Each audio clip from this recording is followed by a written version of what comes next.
Girl bestie boy bestie இருக்குல்ல, எனக்கு தெரிஞ்சு அதை அப்பவே ரொம்ப அழகா காமிச்சிருக்கீங்க. அது மட்டும் இல்லாமல் அந்த படத்தை நான் எப்படி முடிச்சிருப்பேன்னா, இவங்க மட்டும் ஃப்ரெண்ட்ஸாக இல்லை, இவங்களுடைய அடுத்த தலைமுறைகள் வந்து இவனுடைய பையனும் அவளுடைய பொண்ணும் கூட ஃப்ரெண்ட்ஸாக இருக்காங்கன்னு தான் அந்த எண்டில் முடிச்சிருப்பேன். நட்பு தொடரும் தான் முடிச்சிருப்பேன். என்ன உனக்கு அதே மாரி வேணுமா? இல்லை, ரைட் பண்ணும்போது காமெடிக்காக தான் அதை பண்ணேன். ஆனால் இப்போ பார்க்கும்போது என்னமோ கொஞ்சம் தப்பாக இருக்கு. கொஞ்சம் கன்வெர்ட் டு பாடி ஷேப் மாரி ஆயிடும். பாடி ஷேப் மாதிரி கொஞ்சம் ஃபீல். எதுக்கு அப்படி பண்ணேன் அப்படின்னு தெரியல. ஏதோ ஒரு வியாபார புத்தி நமக்குள்ளே இருக்கும்ல, கெட்ட புத்தி ஒன்று இருக்குமே, அது அந்த மாதிரி ஆட்டி படிச்சு அப்படி ஏதோ பண்ணிட்டோம். தமிழகம் எங்கும் ஐஸ்வர்யா கருத்தரித்தல் மையங்களில் குழந்தையில்லா தம்பதியருக்கு இலவச ஆலோசனை மற்றும் சிகிச்சைகளில் மாபெரும் சிறப்பு சலுகை. முன்பதிவிற்கு 9962700000. நான் பண்ண படங்கள் எல்லாத்துலேயுமே என்னுடைய அசிஸ்டன்ட் டைரக்டர் பார்த்தீங்கன்னா என்னை விட வயதில் குறைந்த கிட்டத்தட்ட ஒரு 10-15 வயசு குறைஞ்சவங்களை கூட நாங்கன்னு தான் கூப்பிட்டுருக்கேன். இது நான் அந்த பேட்டியில் தைரியமாக சொல்கிறேன். நேரத்தில் இன்னொரு தகவல் சொல்லிக்கிறேன். சூப்பர் கூட்டுன்ற லோகோவும் நான் தான் டிசைன் பண்ணேன். படம் பண்ணலான்ட்டு எனக்கு நிறைய கதைகள் இதெல்லாம் யோசிச்சுட்டு வரும்பொழுது கரெக்டாக என் ஒய்ஃபு உடம்பு இல்லாமல் போயிடுச்சு. கிட்டத்தட்ட ஒரு 7 இயர்ஸ் இப்போ பெட்னா இருக்காங்க. அவங்களால நிற்க முடியாது, நடக்க முடியாது, எதுவுமே பண்ண முடியாது.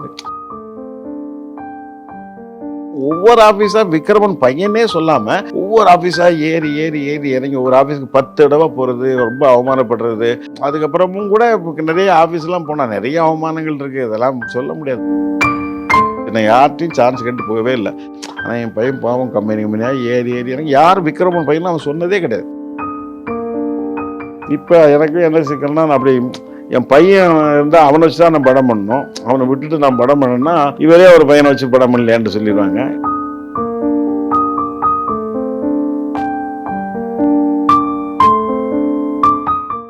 கேர்ள் பெஸ்டி பாய் பெஸ்டி இருக்குல்ல, எனக்கு தெரிஞ்சு அதை அப்பவே ரொம்ப அழகா காமிச்சிருக்கீங்க. அது அந்த உறவு ரொம்ப அழகான உறவு. அது அழகா இருக்கும் பட்சத்தில் எனக்கு பிரியமான தோழியை பற்றி சொல்லுங்க.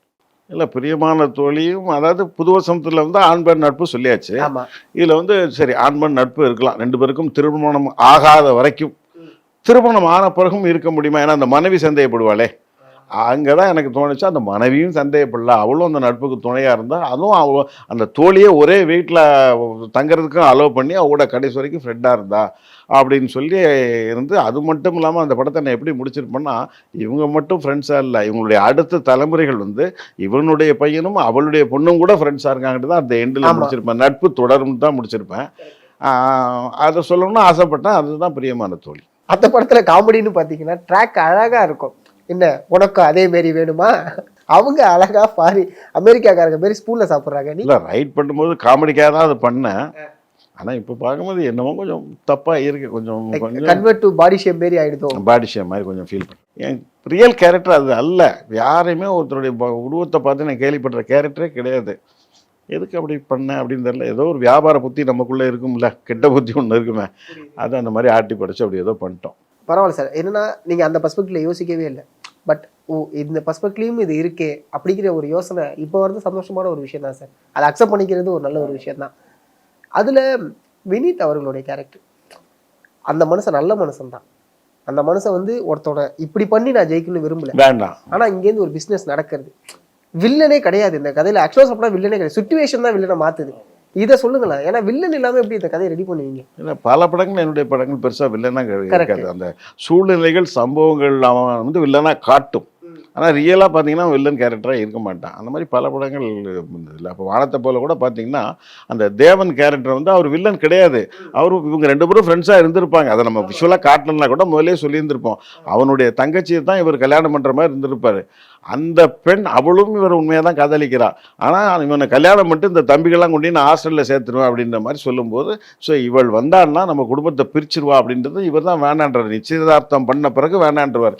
அதில் தான் அவன் எதிரி ஆயிடுறான். ஓகேங்களா? நம்ம வந்து அதுக்கப்புறம் டயலாக்ல சொல்லியிருப்போம், அந்த தங்கச்சி இன்னொருத்தனை கல்யாணம் பண்ணி அவசரமாக ஒருத்தனை கல்யாணம் பண்ணி கொடுத்து அவங்க கூட வாழாமல் சூசைடும் படி செத்துட்டா அப்படின்னு சொல்லி முடிச்சிருப்போம். ஸோ அவனுடைய கோபம் நியாயமாக இருக்கும். அந்த எண்டை அவன் தன் மகளும் அதே மாதிரி போயிடக்கூடாதுன்றக்கா அந்த எண்டை அவன் உணர்ந்து ரியலைஸ் ஆகிறான்றது தான் எண்டு. அப்படின்னா இந்த மாதிரி எடுத்துக்கலாமா? எல்லாருமே நல்லவங்க தான், சூழ்நிலைகள் தான் ஒருத்தர் விடலாக்குது ஆல்மோஸ்ட் என்னுடைய படங்கள்ல. கரெக்ட். இப்போ அதே தானே சூரியவம்சத்துலேயும் அந்த ஆனந்தராஜ் வந்து முதல்ல அவரும் ஏதோ ஒரு பெண் வேலைக்கார பெண்கிட்ட தப்பாக நடக்க போய் அவளை வந்து போலீஸ் ஸ்டேஷனில் தூக்கி வச்சு அதுக்கப்புறம் வந்து அதை இவர் போய் அந்த பெண்ணை வந்து ஜாமீன் எடுத்து இதெல்லாம் பண்ணும்போது அவனுக்கு கோபம் வந்து அப்படி தானே இதாகிறான். மோகினி நிறைய படங்கள்ல ஒர்க் பண்ணிருக்கீங்க. எனக்கு அவங்க 2 படம் புதிய நான் பேசுகிற நினைப்பெல்லாம் புதிய படம். அவங்களோட ஒர்க் எக்ஸ்பீரியன்ஸ் பற்றி சொல்லுங்கள். இல்லை அவங்கெல்லாம் ரொம்ப சின்சியருங்க அதெல்லாம். ஏன்னா அவங்களுடைய அது கொஞ்சம் இனிஷியல் ஸ்டேஜ். அதுக்கு முன்னாடி ஈரமான ரோஜாவே படத்தில் நடிச்சிருக்காங்க, அது பெரிய ஹிட்டு. அதுக்கப்புறம் ஒரு 2 படம் தான் நடிச்சிருப்பாங்கன்னு நினைக்கிறேன், என்ன படம்னு எனக்கு தெரியல. அப்புறம் நான் பேசினேன் இப்போ நம்மளை கமிட் பண்ணுறேன். ரொம்ப சின்சியராக இருந்தாங்க. இவ்வளோக்கும் அந்த படம் நீங்கள் உங்களுக்கு தெரிஞ்சவங்க 91 ஆரம்பித்து 93 தான் ரிலீஸ் ஆச்சு. 2 வருஷம் இழுத்தடிச்சு அந்த படம். நிறைய ப்ரொடியூசரால் அவர் தப்பான படம் நான் செலக்ட் பண்ணிட்டேன். நிறைய அவரால் நிறைய ஃபினான்ஸ் ப்ராப்ளம் அது இதுன்னு சொல்லி இவ்வளோக்கும் பூஜை போட்ட அன்றைக்கே எல்லா ஏரியாவும் சோல்ட் அவுட் அந்த படம். அவ்வளோ இருந்துமே அவர் ரொம்ப போட்டு அது வேணாம், அவர் தப்ப நம்ம இதுக்கு தப்பாக சொல்லிட்டு அது அவ்வளோ சிக்கலுக்கு இடையில் ஒரு 4 நாள் ஷூட்டிங், 20 நாள் பிளான் பண்ணியிருப்போம். 4 நாள் ஷூட்டிங் நடக்கும், நின்றுடும். ஏன்னா காசு இருக்காது, அடுத்த நாள் ஃபில்ம் இருக்காது. அப்படியே நிற்கும், இப்படி போராடி தான் 2 வருஷம் கழிச்சு அந்த படம் ரிலீஸ் ஆச்சு. அவ்வளவுக்கும் அந்த பொண்ணு கோஆப்ரேட் பண்ணுச்சு இல்லையா, அந்த மோகினியும் சரி, ஆனந்த் பாபும் சரி, விவேக்கும் சரி, எல்லாரும் கோஆப்ரேட் பண்ணாங்க. அதான் எனக்கு தெரிஞ்சு உங்ககிட்ட இருக்கக்கூடிய ஆர்டிஸ்ட் எல்லாருமே உங்ககிட்ட சைன் பண்ணால் ஓகே கோஆப்ரேஷனாக நம்ம இருக்கணும் அப்படிங்கிற ஒரு விஷயம் வந்து உங்களுக்கு. அதுக்கு நான் நடந்துட்டு இருக்கிறது ஒரு காரணம். நான் அவங்களை எங்கேயுமே காயப்படுத்தாமல் புட்படுத்தாமல் அவங்களுக்கு கஷ்டம் கொடுக்காம நம்ம கண்ணியமாகவும் கௌரவமாகவும் நடத்தியிருக்கேன். அது மேல் ஆர்டிஸ்டாக இருக்கலாம், இல்லைன்னா ஃபீமேல் ஆர்டிஸ்டாக இருக்கலாம், 2 பேரையும். ஈவன் நான் வந்து என்னுடைய போன படம் நினைத்து இது யாரோ மட்டும்தான். அதுக்கு முன்னாடி வரைக்கும் கிட்டத்தட்ட ஒரு மோர் தென் 25 இயர்ஸாக நான் பண்ண படங்கள் எல்லாத்துலேயுமே என்னுடைய அசிஸ்டன்ட் டைரக்டர் பார்த்தீங்கன்னா என்னை விட வயதில் குறைந்த கிட்டத்தட்ட ஒரு 10-15 வயசு குறைஞ்சவங்களை கூட நாங்கள்னு தான் கூப்பிட்ருக்கேன். இது நான் அந்த பேட்டியில் தைரியமாக சொல்கிறேன், யார்கிட்ட வேணாலும் நீங்கள் கேட்டுக்கலாம். அவங்கள நானும் யாரையுமே கூப்பிட்டது கிடையாது, வாடா போடான்னு திட்டினதே கிடையாது, யாரையும் நான் இது பண்ணதில்லை. ஆனால் அதில் பல பேர் டைரக்டர் ஆகி அவங்க அசிஸ்டன்ஸ்லாம் அவங்க திட்டிருக்காங்க, கண்ணாமண்ணான்னு பேசியிருக்காங்க. நான் என்றைக்குமே ஸ்பாட்டில் வந்து ஒரு வல்கராவோ கெட்ட வார்த்தையோ யூஸ் பண்ணதே இல்லை. எல்லாரையும் மரியாதை தான் பேசியிருக்கேன், மரியாதை தான் நடத்தியிருக்கேன். அது ஆர்டிஸ்ட்டையும் அந்த மாதிரி தான் நடத்தி. அப்படியே தெலுங்கு பக்கம் போகிறீங்க. 2 படம் பண்ணேன். ஆமாம். அதுக்கப்புறம் இங்கே தமிழில் படங்கள் கம்மியாயிடுச்சு. எதனால சார்? இல்லை அது வந்து தெலுங்கில் வந்து வசந்தம்னு ஒரு படம் வெங்கடேஷ் பாபு மொத்தம் பண்ணேன். பிரியமான தொழில் தான் அப்படியே அங்கே சைமல்டேனியஸாக எடுத்தேன், அது பெரிய ஹிட்டு. அப்புறம் செப்பவே சிறுகாலின்னு ஒரு படம் எடுத்தேன், அது கொஞ்சம் சரியாக போகல. அதுக்கப்புறமும் தெலுங்கில் எனக்கு ஆஃபர் வந்துக்கிட்டே இருந்தது. எனக்கு என்னமோ தெலுங்கு பெருசாக எனக்கு தெரியாது. நான் பிறப்பால் ஒரு பச்சை தமிழன், ஓகேங்களா. அதுவும் இல்லாமல் நான் படிக்கும்போதே +2ல் வந்து நான் என்ன பண்ணேன்னா அட்வான்ஸ் தமிழ் சிறப்பு தமிழை வந்து அதுவே என்னுடைய அது ஒரு சிறப்பு படமாக எடுத்திருந்தேன் அந்த படத்தில். அந்த +1 +2ல். ஸோ அந்த அளவுக்கு நான் ஒரு தமிழ் ஆர்வலர்னு வச்சுக்கலாம். அதனால தான் என்னால் இத்தனை கவிஞர்களை அறிமுகப்படுத்த முடிஞ்சது. நிறைய கவிஞர்களை அறிமுகப்படுத்தியிருக்கேன் நான். என் அசிஸ்டன்ஸ் எல்லாம் கவிஞர் ஆக்கியிருக்கேன். கலைக்குமார், ரவிசங்கர், பழனி பாரதியை நான் தான் அறிமுகப்படுத்தினேன். அந்த மாதிரி நிறைய பேர். ஸோ இதெல்லாம் எனக்கு இருந்த தமிழ் பற்று தான். எனக்கு தெலுங்கு தெரியாது. Even I'm graduate, but I can speak English. எனக்கு பெரிய அளவுக்கு இங்கிலீஷ் நாலேஜும் கிடையாது. ஒரு ஃப்ளூவெண்ட்டாக இங்கிலீஷ் பேசுகிறதோ ஒரு சீனை எக்ஸ்பிளைன் பண்ணுற அளவுக்கு இங்கிலீஷ் நாலேஜும் எனக்கு கிடையாது. அதனால் கொஞ்சம் இதெல்லாம் போராடி சிரமப்பட்டு தான் நான் அந்த படம் பண்ணேன். இன்னொன்று என்னென்னா, நான் டயலாக் சொல்லிக் கொடுக்கும்போது கொஞ்சம் எக்ஸ்பிரஷனோடு தான் சொல்லிக் கொடுப்பேன். அப்போ நான் அந்த தெலுங்கு படத்தில் வந்து என்னுடைய டயலாக்கு தான் டிரான்ஸ்லேட் மட்டும் பண்ண சொன்னேன். நான் படத்தில் டைட்டிலே என் பேர் தான் போட்டிருந்தேன், டயலாக் விக்ரமன் தான் போட்டிருந்தேன். Story, screenplay, dialogue, direction தான் போட்டிருந்தேன். அப்போ வந்து டயலாக் என்னென்னா அது தெலுங்கில் டிரான்ஸ்லேட் பண்ணி கொடுத்துருவாங்க. நான் அதை அப்படியே பைஹார்ட் பண்ணிக்குவேன் ஷார்ட் எடுக்கிறதுக்கு முன்னாடி. இதுதான் ஷார்ட்டு சொல்லியாச்சு. நான் ரெடி ஆகிறதுக்குள்ளே அந்த டயலாக்கை ஃபுல்லாக தமிழில் லிட்ரரியாக எழுதி வச்சுட்டு அப்படியே நான் பைஹார்ட் பண்ணிட்டு நான் ப்ரிப்பேர் ஆகிடுவேன் மென்டலாக. இது இவ்வளோ டைலாக் தான் அப்படின்னு சொல்லிட்டு ஆரம்பிச்சுட்டு ஸ்டார்ட் பண்ணிட்டு அதில் எங்கேயாவது தப்பாக பேசிட்டாங்கன்னா எனக்கு தெரியும், இந்த வார்த்தை அதில் வரலன்ட்டு கட்டுன்னு சொல்லிடுவேன். இல்லை கரெக்டாக இருக்கா சார், ஏன் சார் கட் சொன்னீங்க, இல்லை நீங்கள் இந்த ஒரு வார்த்தையை மிஸ் பண்ணிருக்கீங்க அப்படின்னா செக் பண்ணுறதுக்கு மானிட்டர் போய் செக் பண்ணுவாங்க, கரெக்டாக இருக்கும். எப்படி சார் அப்படி இருப்பாங்க. அப்புறம் வந்து ஒரு லெவலுக்கு பிறகு என் அசிஸ்டன்ஸ் யாராவது என் கோ டைரக்டர் போய் டைலாக் சொல்ல கொடுத்து போங்கன்னா நான் போனாங்கன்னா, எஸ்பெஷலி வெங்கடேஷ் பாபுலாம் ரொம்ப சீனியர் ஆர்டிஸ்ட்டு, அவர்லாம் சொல்லி இல்லை டைரக்டர் சொல்லிட்டு, டைரக்டர் சொல்லும்போது நல்லாயிருக்கு, நான் தமிழன், அவர் தெலுங்கு, என் கோ டைரக்டர், அவர் சொல்கிறத விட நான் சொல்கிறது நல்லா இருக்குன்னு சொல்லி கேட்க ஆரம்பிச்சாங்க. அப்படியே நான் தான் சொல்லி கொடுத்தேன். ஒரு லெவலுக்கு பிறகு 2 படம் பண்ணதுக்கு பிறகு எனக்கு ரொம்ப சிரமமாக இருந்தது. ஒரு பத்திரிகை இன்டர்வியூ எல்லாத்துக்குமே நான் இப்படி ப்ரிப்பேர்ட் ஆக வேண்டியிருந்தது. ஒரு எல்லாமே நம்ம வந்து ப்ரிப்பேர் ஆகி ஆடியோ ஃபங்க்ஷன் தான், இதில் நம்ம என்ன பேசலான்றதை முதல்ல என் கோ டைரக்டர்கிட்ட உட்காந்து இந்த மாதிரி தமிழில் சொல்லி இதெல்லாம் இங்கே தெலுங்கில் சொல்லுங்களேன் அப்படின்னு சொல்லி தெலுங்கில் சொன்னதை நான் லிட்ரரியாக தமிழில் டிரான்ஸ்லேட் பண்ணி பைஹார்ட் பண்ணி வச்சுக்குவேன். மனப்பாடமாக பண்ணிட்டு எனக்கு பேசி நான் ஒவ்வொரு ஆடியோ ஃபங்க்ஷனில் ஒவ்வொரு ப்ரெஸ் மீட்டில் எல்லாத்துலேயும் இப்படியே பேசி ஒரு லெவலுக்கு பிறகு எனக்கே ரொம்ப சேச்சுரேஷன் ஆகிடுச்சு. என்னடா இது கொஞ்சம் போலியாக இருக்கமோன்றது நமக்கு தெரிஞ்சிச்சு. அதனால் இது வேண்டாம் ஒன்று நம்ம தெலுங்கு கற்றுட்டு நம்ம தெலுங்கு படம் பண்ணுவோம், இல்லைன்னா விட்டுருவோம் அப்படின்னு நினச்சேன். அது கற்றுக்கிற ஆப்பர்ச்சுனிட்டி நமக்கு கிடைக்கவே இல்லை. புரியுது சார். அடுத்து படங்கள் பண்ணுறது நிப்பாட்டினது எதுனால சார்? அது நான் 2014 தான் என்னுடைய நினைத்தது யாரோ படம் ரிலீஸ் ஆச்சு. அதுக்கு முன்னாடி பார்த்தீங்கன்னா 2013 நான் டைரக்டர்ஸ் யூனியனில் பிரசிடெண்ட் ஆகிட்டேன். அதுக்கு நான் என்னுடைய நேச்சரே என்னென்னா செய்யும் தொழில் செய்வன திருந்தச்சை, எதை எடுத்தாலும் அது பர்ஃபெக்டாக பண்ணணுன்ட்டு. ஒன்ஸு நான் தலைவர் ஆகிட்டேன். ரொம்ப சின்சியராக இருந்தேன். அது இன்னைய வரைக்கும் பார்த்தீங்கன்னா டைரக்டர்ஸ் அசோசியேஷனில் நான் இருந்த பீரியட் எல்லாருமே ரொம்ப பொற்காலம்னு சொல்லுவாங்க, அந்த அளவுக்கு சொல்லுவாங்க. இன்னொன்று மொத்த இண்டஸ்ட்ரியில் உள்ள யூனியன்களுக்கும் 23 யூனியன்களுக்கும் நிறைய ஒரு ரோல் மாடல் மாதிரி இருந்தேன். நான் தலைவரான பிறகு தான் நிறைய நான் என்னென்னா எனக்கு தெரிஞ்ச இப்போ ஃபார் எக்ஸாம்பிள் எனக்கு SRM பாரிவேந்தர் சார் எனக்கு ரொம்ப தெரியும். அவர்கிட்ட போய் பேசி, சார் உங்கள் SRM ஹாஸ்பிட்டல் காட்டாங்குளத்தில் இருக்குது, உங்கள் ஹாஸ்பிட்டலில் எங்கள் மெம்பர்ஸு அவங்களுடைய ஃபேமிலி எல்லாருக்குமே நீங்கள் ஃப்ரீ மெடிக்கேஷன் கொடுக்கணும் சார், அவங்களுக்கு ஈவன் சர்ஜரி ஆல்சோ எல்லாம் ஃப்ரீயாக கொடுக்கணும் அப்படின்னு சொல்லி கேட்டுக்கிட்டேன். அவர் சரி ஓகேன்ட்டார். அப்புறம் உங்கள் இன்ஜினியரிங் காலேஜில் எங்கள் மெம்பர்ஸுக்கு ஒரு 5 சீட்டு கொடுக்கணும் சார்னு. அப்போ இன்ஜினியரிங் காலேஜ் ரொம்ப டிமாண்டு, 5 லட்ச ரூபா 10 லட்ச ரூபா டொனேஷன் கொடுத்து ப்ளஸ் எவ்ரி இயர் ஃபீஸ் வேறு கட்டணும். அந்த மாதிரி தான் இருந்தது. நான் ஃப்ரீயாக அதுவும் கொடுத்தாரு. அப்போ அப்படியே அவரை தொடர்ந்து AC சண்முகம் சார் எனக்கு தெரியும், அவர்கிட்ட போய் கேட்டால் அவரும் ஓகேன்ட்டார். அப்புறம் ஐஸ்வரி கணேசன் வேல்ஸ் அவர் எனக்கு 35 வருஷமாக நண்பர். அவர்கிட்ட போய் கேட்டால் அவரும் ஓகேன்ட்டார். அதில் AC சண்முகம் சார் என்ன பண்ணிட்டாருன்னா, நான் 5 சீட்டு தானே கேட்டேன், நான் 10 இன்ஜினியரிங் சீட்டு, உங்களுக்கு 20 ஆர்ட்ஸ் அண்ட் சயின்ஸ் சீட்டு தரேன்ட்டார் அவர். ஐஸ்வரி கணேசன் சார் தான் அப்படி தான் சொன்னார். இதெல்லாம் நான் தான் பண்ணார். ஃப்ரீ எஜுகேஷன், ஃப்ரீ மெடிக்கேஷன், அப்புறம் கிட்டத்தட்ட ஒரு 5 கேமரா 5D கேமரா ப்ளஸ் ஆபிட் இதோட சாஃப்ட்வேரோட ஒரு இதோட ஆபிட் எடிட் ஷூட் நாங்கள் கீழே FCP சாஃப்ட்வேரோட கீழே ஒரு ரூமில் போட்டு கொடுத்துட்டேன். அது யார் வேணாலும் ஷார்ட் ஃபிலிம் எடுக்கலாம். மெம்பர்ஸ் கேமரா காசெல்லாம் கிடையாது, ஃப்ரீ கேமரா எடுத்துகிட்டு அவங்க ஷார்ட் ஃபிலிம் எடுத்துகிட்டு இங்கேயே எடிட் பண்ணிக்கலாம். எடிட் பண்ணிட்டு யாராவது அதை வச்சு ஒரு ப்ரொடியூசர்கிட்ட போட்டு காமிச்சு வாய்ப்பு தரலாம் இல்லையா. இதை பண்ணேன். சீனியர் மெம்பர்ஸுக்கு நான் தான் ஃபஸ்ட் டைம் ஒரு மாதம் ஒரு உதவி இன்னைய வரைக்கும் போயிட்டுருக்குன்னு வச்சுங்களேன். அப்புறம் என்னென்னா தீபாவளி வருது. தீபாவளிக்கு அது வரைக்கும் எந்த சங்கங்கள் இதெல்லாம் அது வரைக்கும் எந்த யூனியன்லையும் பண்ணலை. யூனியன் என்பது எதுக்காக இருந்ததுன்னா பஞ்சாயத்து பேசுறதுக்கு மட்டுமே செயல்பட்டுச்சு. எல்லா யூனியனுமே ஏதாவது ஒரு டிஸ்பியூட் வரும், ஒருத்தர் சம்பளம் பாக்கிட்டு ஒரு வரல, வேறு ஏதாவது என் பேர் டைட்டில் வரல, இப்படி ஏதோ ஒரு பிரச்சனை, இதுக்கு மட்டும்தான் எல்லா யூனியனும் செயல்பட்டது. இதை நான் பண்ண ஆரம்பிச்ச பிறகு தான் எல்லா யூனியன்லையும் இப்படி நான் போனால் அதே நமக்கு பாரிவேந்தர்கிட்ட போய் கேட்டு இந்த மாதிரி சார் டைரக்டர்ஸ் யூனியனுக்கு மட்டும் கொடுத்துருக்கீங்களா, எங்களுக்கும் கொடுங்கன்னு சொல்லி அவங்களும் அந்த மருத்துவ உதவி, அது மாதிரி எஜுகேஷன் இது மொத்த யூனியனுக்குமே அவர் பெப்சிக்கு 10 சீட்டாக நம்ம கொடுத்தாரு. நான் என் யூனியனுக்கு மட்டுமே 5 சீட்டு வாங்கினேன். இப்படி ஓனால் நான் போனேன் அதே பாரிவேந்தர் சார், நான் போனால் அதே ACS சார், நான் போனால் அதே ஐஸ்வரி கணேஷ் சார், அதே மாதிரி நான் போன அந்த 4 பேர்ட்ட தான் எல்லாரும் போய் அதே மாதிரி பண்ணாங்க. அதே மாதிரி நான் என்னென்ன பண்ணேன்னா அதை அப்படியே ஒவ்வொருத்தராக காப்பி பண்ணாங்கன்னு வச்சுங்களேன். இந்த மாதிரி சீனியர் மெம்பர்ஸுக்கெல்லாம் அப்புறம் மாதம் பென்ஷன் கொடுக்க ஆரம்பித்தேன்.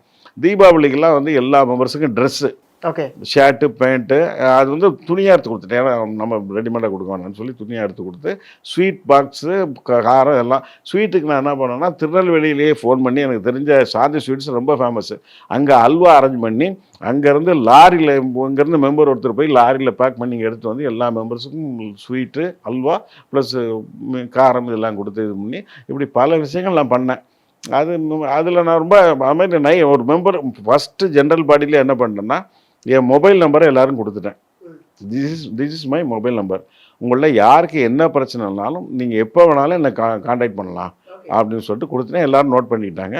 நைட்டு 1 மணிக்கு எனக்கு ஃபோன் வரும், சார் நான் இந்த மாதிரி சின்ன சிக்கல் சார், போலீஸ் ஸ்டேஷனில் மாட்டிக்கிட்டேன் சார் அப்படின்ட்டு. அதுக்கப்புறம் டிரைவரை வச்சு கார் எடுத்துகிட்டு போய் அந்த போலீஸ் ஸ்டேஷன் விருகம்பாக்கம் ஸ்டேஷனில் போய் ஏதோ பஞ்சாயத்து பண்ணி அவங்கள கூப்பிட்டு வந்துடுவேன். இப்படி ரொம்ப ஆக்டிவாக கிட்டத்தட்ட ஒரு 3 டர்ன் இருந்தேன்னு வச்சுங்களேன். ஸோ அதில் கொஞ்சம் பிஸி ஆகிட்டனால படம் பண்ண முடியல. அதுக்கப்புறம் படம் பண்ணலான்ட்டு எனக்கு நிறைய கதைகள் இதெல்லாம் யோசிச்சுட்டு வரும்பொழுது கரெக்டாக என் ஒய்ஃபுக்கு உடம்பு சரியில்லாமல் போயிடுச்சு. கிட்டத்தட்ட ஒரு 7 இயர்ஸ் இப்போ பெட்ரிட்டனாக இருக்காங்க. சரி இப்போ நம்ம ஒய்ஃபு பார்த்துக்கணும், வேறு யாரும் ஒரு நர்ஸ் இருக்கா, ஆனால் ஃபுல்லாக நர்ஸை நம்பி விட முடியாது இல்லையா. ஏதாவது ஒன்றுன்னா ஒரு நம்ம தான் இது பண்ணணும். அவங்களால நிற்க முடியாது, நடக்க முடியாது, எதுவுமே பண்ண முடியாது. ஸோ அதனால் படம் பண்ண முடியல.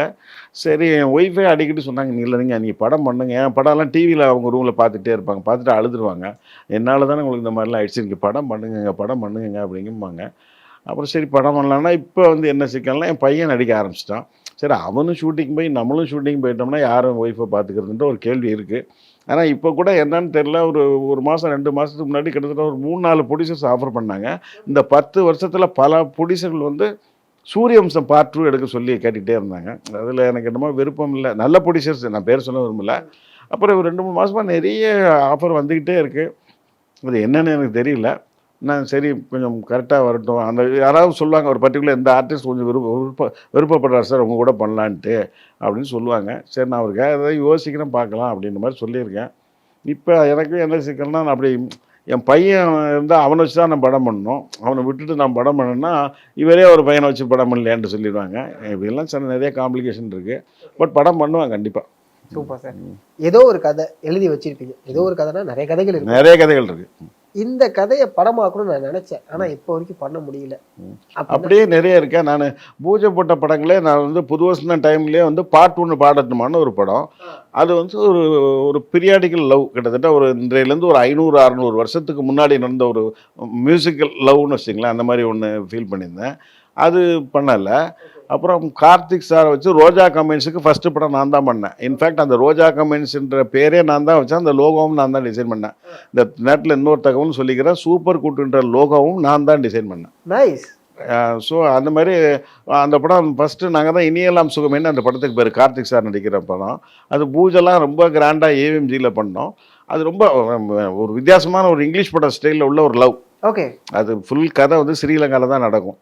அந்த மாதிரி அப்போ ஸ்ரீலங்காவில் எடுக்கிறதுலாம் ரொம்ப ப்ராப்ளம். அந்த டைமில் அது ஃபீல் பண்ணால், அதுவும் பூஜை போட்டு இந்த மாதிரி ஷூட்டிங் போகிறதுக்கு முன்னாடி அவர் கார்த்திக் சார் வந்து கூப்பிட்டு எனக்கு கிளைமாக்ஸ் கடைசி 2 ரீல் அட்வென்ச்சர் தான் வச்சுங்களேன், ஃபுல் அட்வென்ச்சர். அது வந்து அவர் கூட 3 காமெடின்னு வேறு போவாங்க. அந்த மாதிரி கவுண்டமணி சார் இப்படிலாம் இருப்பாங்க. அந்த காமெடியெல்லாம் வேணாம் பாஸ், நான் மட்டும் போய் எல்லாம் பண்ணிவிட்டு அவங்களுக்கு கடைசி வந்து அந்த போர்ட்ரஸில் வந்து மீட் பண்ணுற மாதிரி வச்சுக்கலாம் அப்படின்னாரு. எனக்கு அதில் உடன்பாடு இல்லை. என்ன படம் பாஸ் இது, பழைய எம்ஜிஆர் படத்தில் எம்ஜிஆர் சண்டைப்பட்டு முடிக்கும் போது நாகேஷ் சார் வந்து போலீஸை கூப்பிட்டு வருவார், அந்த மாதிரி இருக்குது அப்படின்னு சொன்னால் அப்புறம் அந்த மாதிரி கொஞ்சம் சின்ன சின்ன விஷயங்கள் மிஸ் அண்டர்ஸ்டாண்டிங், அது பண்ணலை. அப்புறம் இன்னொரு படம் வந்து ஜாலி டைம்னு ஒரு படம் பூஜை போட்டேன் ஜெயராம் வச்சுட்டு, அதுவும் பண்ண முடியல. அது மாதிரி நிறைய படங்கள் இருக்குது. நான் ஆனால் பார்ட் 1 பாடட்டுமா மிஸ் பண்ணிட்டேன். இனியெல்லாம் சுகமே ஒரு நல்ல கதை. அது என் பையன் இப்போ கேட்டுட்டு, ஆனால் நான் பண்ணும்போது அந்த மாதிரி கதையை எவனுமே திங்க் பண்ணலை. அதுக்கப்புறம் அதே மாதிரி ஹிந்தியில் நிறைய படங்கள் வந்து ரெக்கார்ட் பிரேக் ஆகிருக்கு. இதை எனக்கு நான் பண்ணியிருந்தேன் அந்த ஃபஸ்ட்டு அந்த நேம் எனக்கு கிடச்சிருக்கும், அந்த கிரெடிட் எனக்கு வந்திருக்கும். மிஸ் பண்ணிட்டேன். மிஸ் பண்ணலை, மிஸ் ஆகிடுச்சு. அந்த மாதிரி நிறைய படங்கள் இருக்குது. நான் பண்ணணும்னு நினச்சி பண்ணாமல் போனேன். நிறைய படங்கள் இருக்குது. இன்னொன்று பண்ண ஆசைப்பட்டு பண்ணாதது வந்து ஒரு 4-5 கதைகள் இருக்குது. அது இப்போ இதில் சொன்னோம்னா அது வெளியில் யாராவது பண்ணிடுறாங்க, அது வேண்டாம். புரியுது. ஏன்னா நிறைய விஷயங்கள் இப்போ நடந்துட்டு இருக்கிறதுனால அது வேண்டாம். ஹிட் லிஸ்ட் உங்கள் சன்னுடைய படம் ஒரு பிரம்மாண்ட வரவேற்போட அந்த படம் வந்துச்சு. அந்த படத்தை நிறைய பேர் வரவேற்றாங்க. ஒரு சில எல்லா படமுமே எல்லாருக்கும் பிடிக்குமான்னு கேட்டால் அதில் ஒரு கேள்விக்குறி இருக்க தான் செய்யும். ஒரு சில சின்ன விமர்சனங்களாக இருந்துச்சு. எனக்கு பர்சனலாக ஒரு டெபியூ ஹீரோ பண்ணுற படம் மாதிரி தெரியல. ரொம்ப இன்வால்மெண்ட்டோட அவர் பண்ணியிருந்தாங்க. அடுத்தடுத்த கதைகள் எப்போ நாங்கள் எதிர்பார்க்கலாம்? இல்லை கதை இப்போ இன்னைக்கு கூட ஒரு கதை கேட்டிருக்கோம் காலில், அது பிடிச்சிருக்குன்னு சொன்னால் பண்ணுற மாதிரி இருக்கும். இடையில கிட்டத்தட்ட நிறைய ஒரு 60 கதைகள் கேட்டோம். அதில் கிட்டத்தட்ட ஒரு 40 கதைகள் பிடிச்சிருந்தது. என்னன்னா அவங்களுக்கு ப்ரொடியூசர்ஸ் இல்லை. அவங்க சும்மா அப்போ சொன்னாங்க. அப்புறம் 2-3 மாதம் கழித்து பார்த்தா இன்னுமே அவங்களுக்கு சில பேர்களுக்கு ப்ரொடியூசர் கிடைக்கவே இல்லை. அந்த மாதிரியும் இருக்குது. ஏன்னா ஒரு கதை ஒருத்தர் வந்து சொல்கிறாரு, ஓகே பண்ணுறோம். அவர் ப்ரொடியூசர்கிட்ட போய் சொல்லும்போது இந்த கதைகளை இவர் நடிக்கிறாருன்னு அந்த ஹீரோ வந்து ஒரு சேலபிள் ஆர்டிஸ்டாக இருந்தால் மட்டும்தான் அவங்க டக்குன்னு ஸ்டெப் எடுப்பாங்க. பையன் வந்து ஒரு வளர்கிற ஸ்டேஜில் இருக்கான், பெரிய ஒரு மார்க்கெட் கிடையாது. ஓகே. அதனால் கொஞ்சம் அதெல்லாம் சில ப்ரொடியூசர்கள் தவிர்த்துட்டாங்க. அந்த மாதிரியும் ஆயிடுச்சு. வாய்ப்புகள்லாம் சில ப்ரொடியூசர்கள் கொஞ்சம், நான் பேர் சொல்ல வரும்ல, உண்மையிலே நான் நன்றி மறக்க மாட்டேன். பையன் ஒரு உயரத்துக்கு வந்த பிறகு சொல்லுவேன். கொஞ்சம் நல்ல பெரிய ப்ரொடியூசர்கள் தான் 2-3 கதையை அனுப்புனாங்க. அது கொஞ்சம் அவனுக்கு கொஞ்சம் அந்த கதையில் ஒரு சின்ன இது இருந்தது. அப்படியே 2-3 படங்கள் தான், ரொம்ப நிறைய இல்லை, மிஸ் ஆச்சு. சரி ஒரு 4-5 டைரக்டர்கள் வந்து கொஞ்சம் நம்ம சில கதைகள் கேட்டு ரொம்ப நல்லா இருக்குது, நம்மளே சரி உங்களுக்கு கரெக்டான ப்ரொடியூசர் சொல்லுவோம்னு 2-3 ப்ரொடியூசர்கிட்ட ரெக்கமெண்ட் பண்ணி பண்ணோம். அதில் சில பேர் என்ன பண்ணுறோன்னா அந்த ப்ரொடியூசர்கிட்ட போய் கதை சொல்லி அவங்களுக்கும் நம்மளே சொல்கிறதுனால அவங்க கேட்டு நல்லா இருக்குன்னு சொல்லிட்டு அப்புறம் என்ன ஆயிடுச்சுன்னா இவங்க அடுத்த நாளே வந்து சார் இந்த கதைக்கு விக்ரமன் பையன் ஓகே சார், நான் விக்ரமன் பையனோட இவர் நடித்தா நல்லா இருக்குமே சார், இவர் நடித்தா அவரோட நான் ட்ரை பண்ணணுமா அப்படின்னு சொல்லி கேட்குறது. உடனே அந்த ப்ரொடியூசர் எனக்கு ஃபோன் பண்ணிடுவார், என்ன சார் நீங்கள் இப்போ போய் ரெக்கார்ட் பண்ணீங்க, அவர் இங்கே வந்து பார்த்தா வேறு ஹீரோ சொல்கிறாரு, இவர் உங்களுக்கே அவர் அவ்வளோ தூரம் ஜென்யூனாக இல்லைன்னா அப்புறம் எனக்கு எப்படி சார் இன்ட்ரெஸ்டடாக இருப்பார், வேணாம் சார் அப்படின்னு சொல்லிட்டு அந்த மாதிரி மிஸ் ஆனதும் உண்டு. சில பேர் வந்து கூப்பிட்டு அந்த ப்ரொடியூசர் நான் ஒரு 3 பேர் இதில் கன்ஃபார்மாக வந்து கூப்பிட்டு அட்வான்ஸ் கொடுத்துடலாம் அப்படின்னா முதல் நாள் வந்து அவங்க டக்குன்னு வேற ஒரு இடத்துல கதை சொல்லி எல்லாருமே என்னென்னா விக்ரமன் சார் அந்த கதையை கட்டு ஓகேன்றார், அவர் பையனுக்காக செலக்ட் பண்ணிட்டாருங்கும்போது இன்னொரு ப்ரொடியூசருக்கு கேட்கும்போது ஒரு கியூரியாசிட்டி வந்தது ஆட்டோமேட்டிக்காக. விக்ரமனே கேட்டு ஓகே பண்ணிட்டாருன்னா ஏன்னா இன்னைய வரைக்குமே நிறைய ப்ரொடியூசர்கள் வந்து நான் ப்ரொஜெக்ஷன்லாம் பார்க்குறேன்ல, என் ஜட்ஜ்மெண்ட்டு தான் கரெக்டாக இருக்குது. ஏன்னா நான் எல்லா படத்தையும் தியேட்டர்லேயுமே பார்த்துறேன், எல்லா படத்தையும். ஸோ நான் இந்த படம் நல்லா இருக்குன்னா நிறைய நான் பேரை சொல்ல விரும்பல, நிறைய ப்ரொடியூசர்ஸ் வந்து வெளியில் அவங்களே சொல்ல ஆரம்பிச்சிட்டாங்க, விக்ரமன் சார்கிட்ட கேட்டால் கரெக்டாக சொல்லிடுவார் அப்படின்னு சொல்லிட்டு. ஸோ இது இருக்கிறனால கதையை ப்ரொடியூசர்கள் வந்து என் பையனுக்காக நான் ஓகே பண்ணி வச்சுருக்கான்னு டக்குன்னு நீ சரி நீங்கள் எங்களுக்கு சொல்லி நான் பண்ணிடுறோம், அது வேறு ஹீரோ வச்சு பண்ணிடலான்ட்டு அப்படி ஒரு 4 பேர் பண்ணிட்டாங்க. 4 அன்னைக்கு அட்வான்ஸு, அதாவது புதன்கிழமை அட்வான்ஸு அப்படின்னு சொன்னால் திங்கக்கிழமை அவங்க டக்குன்னு எஸ்கேப் ஆகிட்டு அதுக்கப்புறம் இன்னைய வரைக்கும் கான்டாக்டில் இல்லை. அந்த மாதிரி இதெல்லாம் கன்ஃபார்மாக பின்னாடி மென்ஷன் பண்ணுவேன். இடையில ஒருத்தருக்கு வந்து ஒரு சின்ன ஒரு அட்வான்ஸ் வரக்கொண்டு கொடுத்தா அவர் படமே பண்ணி முடிக்கலை, அந்த படம் வந்து நல்லா வருன்ற ஒரு நம்பிக்கையில், அது ஒரு பெரிய ப்ராஜெக்டாக வர இருக்கிறதுனால நல்லா வருன்ற நம்பிக்கையில் அவருக்கு அட்வான்ஸ் கொடுத்து அவரை அட்வான்ஸ் வாங்கி 2வது நாளே வந்து அவர் வேறு காரணங்கள் சொல்லியிருந்தாலும் அந்த படம் பண்ண முடியாதுன்னு சொல்லி சரி நைஸ் நீங்கள் பண்ணலன்னா போமா ஒன்றும் பிரச்சனை இல்லை, வாங்க நான் அட்வான்ஸை திருப்பி கொடுத்துரு, ஏன்னா வந்து நாங்கள் கஷ்டப்பட்டு சம்பாதிச்ச காசு அது அப்படின்னு சொல்லி கொடுக்கும்போது கேட்காம அப்புறம் பெப்சிலெலாம் சொல்லி தான் அந்த படம்லாம் வாங்கினேன். அந்த மாதிரி அது இன்னும் கொடுக்கல, அந்த 50% தான் கொடுத்துருக்குறாரு. அதுக்கப்புறம் அவர் சொன்ன அந்த படம் ஓடவே இல்லை. அது சரி, இந்த மாதிரி துரோகம் பண்ணால் எப்படி ஓடும்? அது அந்த மாதிரி பேட் எக்ஸ்பீரியன்ஸ் இருக்குது நிறைய. இந்த 2 வருஷத்தில் பட்டா நானும் பாவம் அவ்வளவு அவமானங்களை சந்திச்சிட்டான். ஈஸியாக சொல்கிறாங்க நெப்போகிட்டுன்ட்டு.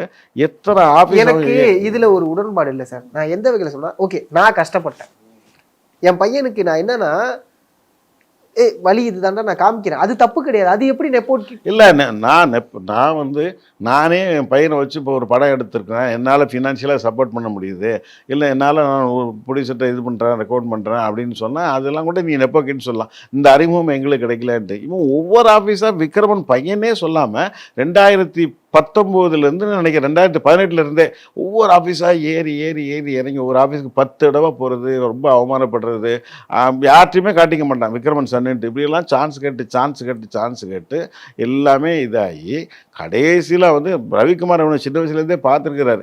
அப்படி வந்த ஒரு வாய்ப்பு தான் ஹிட் லிஸ்ட்னு வச்சுங்களேன். அப்படி வந்து அதுக்கப்புறமும் கூட நிறைய ஆஃபீஸ்லாம் போனால் நிறைய அவமானங்கள் இருக்குது, இதெல்லாம் சொல்ல முடியாது, பட்டியலிட முடியாது, அவ்வளோ இருக்குது. நான் வந்து சௌத்ரி சாருக்கு முன்னாடி 2-3 ப்ரொடியூசர்கிட்ட தான் போனேன். ஃபர்ஸ்ட் சௌத்ரி சார்ட்டே போய் கதை சொல்லும்போது ஓகே அப்படி டக்குன்னு வந்துட்டு அதுக்கப்புறம் யார்ட்டையுமே நான் போய் வாய்ப்பு கேட்கவே இல்லை. எனக்கு தேடி தான் எல்லா வாய்ப்பும் வந்தது. நான் தோல்வி படம் கொடுக்கும்போதும் கூட என்னை தேடி தான் வாய்ப்புகள் வந்தது, நான் போய் யார்ட்டையும் கேட்கல. ஈவன் நான் பேச நினைப்பலமாகட்டும், கோகுலமாகட்டும், அதுக்கப்புறம் புதிய மன்னர்களுக்கு அப்புறம் சௌத்ரி சார் தான் கூப்பிட்டு என்னை திரும்ப ஆளுங்களை விட்டு விக்ரமனை வர சொல்லுங்கன்னு சொல்லி தான் போய் அவனுக்காக பண்ணேன். அப்படியே தான் என்னுடைய கிராஃப்ட் போச்சு. நான் யார்ட்டையும் சான்ஸ் கேட்டு போகவே இல்லை. இப்போ கடைசியாக பண்ண நினைத்தது யாரை கூட அந்த ப்ரொடியூசர்ஸ் என்னை வந்து ஆஃபீஸில் வந்து பார்த்து சரி எங்களுக்கு நீங்கள் ஃபஸ்ட்டு படம் நீங்கள் தான் சார் பண்ணி கொடுக்கணும் அப்படின்னு சொல்லி தான் பண்ணேன். இப்படி நான் எந்த ஆஃபீஸுக்கும் ஏறி இறங்கலை. ஆனால் என் பையன் பாவம் கம்பெனியாக ஏறி இறங்கி யாரும் விக்ரமன் பையன்லாம் அவன் சொன்னதே கிடையாது.